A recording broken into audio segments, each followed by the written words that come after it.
could it actually happen? Nick Arvin of Locked On Boilermakers has made one of the boldest predictions that I have encountered the entire year here on Locked On College Football. He's here to talk about the take he gave during the offseason, in which he thought that Purdue, week 3, would stun USC on their home field. And guess what, Nick? It's game week against the Trojans. So I'll start with the most important question. Are you sticking to your guns on this one?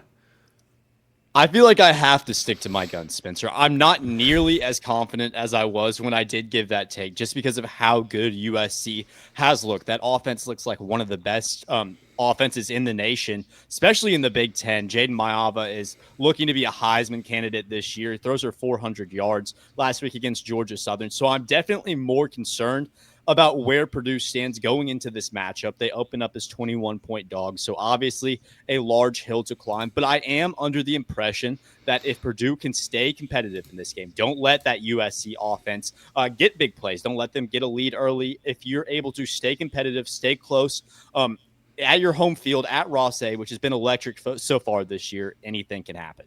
Yeah, this game being at home is important for Purdue.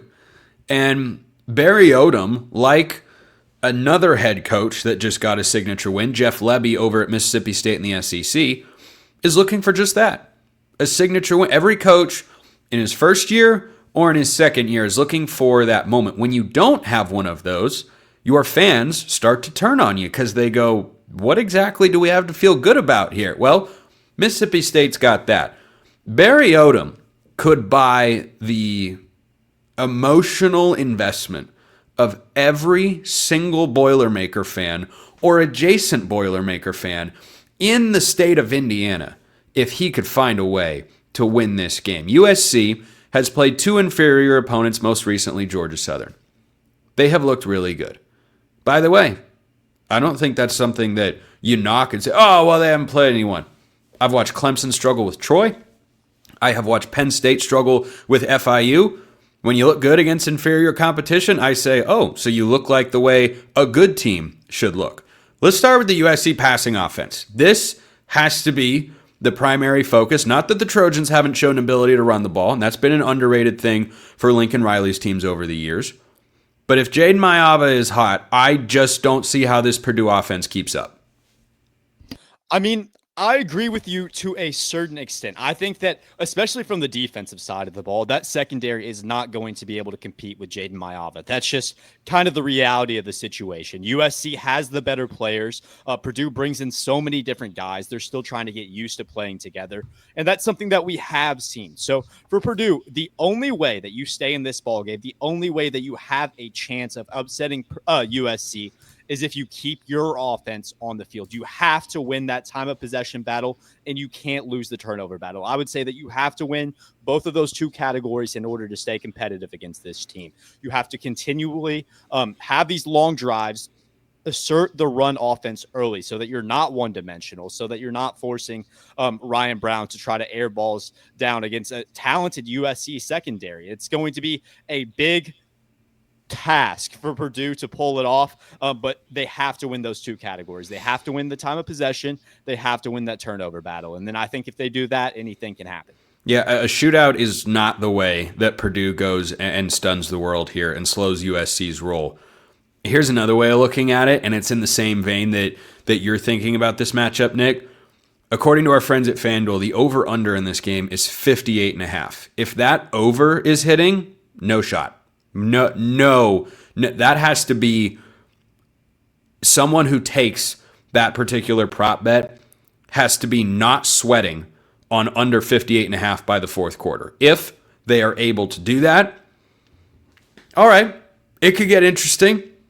But if you get over 58.5, 45 of those points might be belonging to USC. And that math probably doesn't add up. But one of the reasons that you're confident about Purdue and their ability to at least hang around with the Trojans at this spot is the Purdue running game. Now, you haven't played anybody good through the first 2 weeks, granted, but how are you feeling about the Boilermakers offense so far in Barry Odom's first 2 games?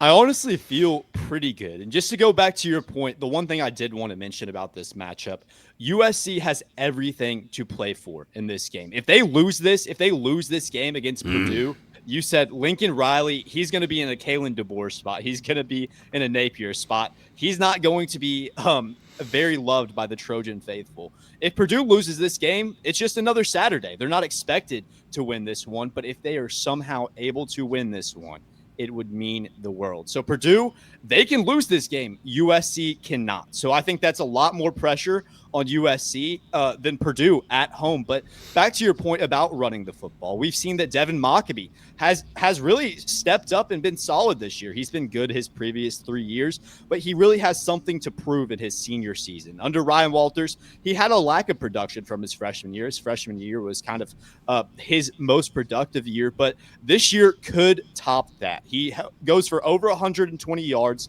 last Saturday against Southern Illinois. Obviously, that is Southern Illinois, but Barry Odom wants to run the offense through Devin Mockabee, and within that, the play action starts to open up. With Ryan Brown, that connection with Armand Branch has always been electric, but when you go into Big Ten play, that's not always going to be there. You have to assert that run offense early and create a multi-dimensional offense that can eventually open up the passing game, but that all starts on the legs of Devin Mockabee.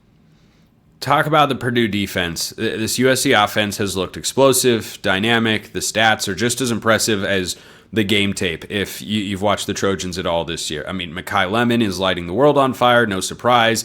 You've got Jaden Mayava, who looks like a guy that Lincoln Riley was perhaps correct to pick over Miller Moss, who has not been stellar so far for the Louisville Cardinals, who have struggled to a couple of wins. But this Purdue defense, do you think there is any way? I think they have to at least hold USC to 20.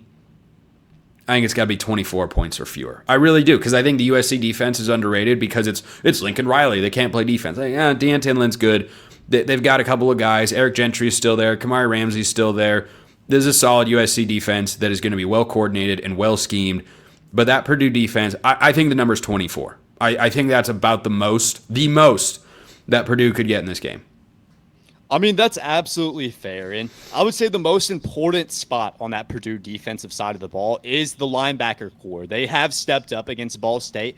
They get a shutout. They get some luck with 2 missed field goals in that one. But a shutout week 1 was absolutely huge for Purdue football because last year, even against opponents like that, they didn't find that success. And so the defensive side of the ball has definitely stepped up from the linebacker cores. A guy by the name of Manny Powell, he played for Barry Odom at UNLV, but he's really stepped up at that linebacker position. Records a huge sack week 1 against Ball State all over the field, was able to stop the quarterback run that Ball State had planned up.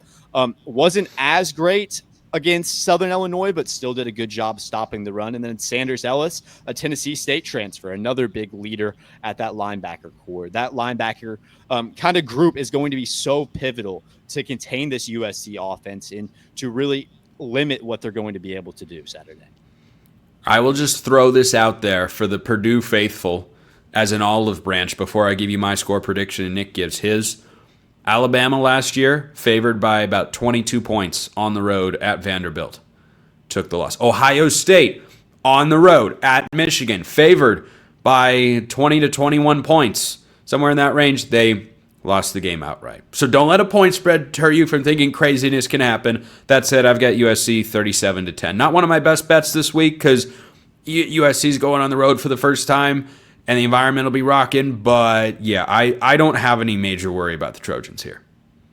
So, from my perspective, like I said, I'm going to stand by guns. So there's a great chance that Purdue goes into this one. They get absolutely blown out. I know going into this one, that is a possibility against a strong USC offense. But I do think that if Purdue is able to do those two things, win the turnover battle, win the time of possession, they'll be able to at least keep this game lower scoring and stay competitive in this one. If they're able to do those two things, I'll say just for the sake of my take that they'll pull it out 27-24. What I think likely does happen, though, is that Jaden Mayava and that USC offense comes to town and kind of limits what Purdue's able to do, and I'll say 35-17 in the case that Jaden Mayava and the USC Trojans just come with a chip on their shoulder. Nick Arvin, Locked On Boilermakers. Great as always. That'll do it for us today. Appreciate everyone listening. I will see you next time, and until then, hope you all have a wonderful rest of your day.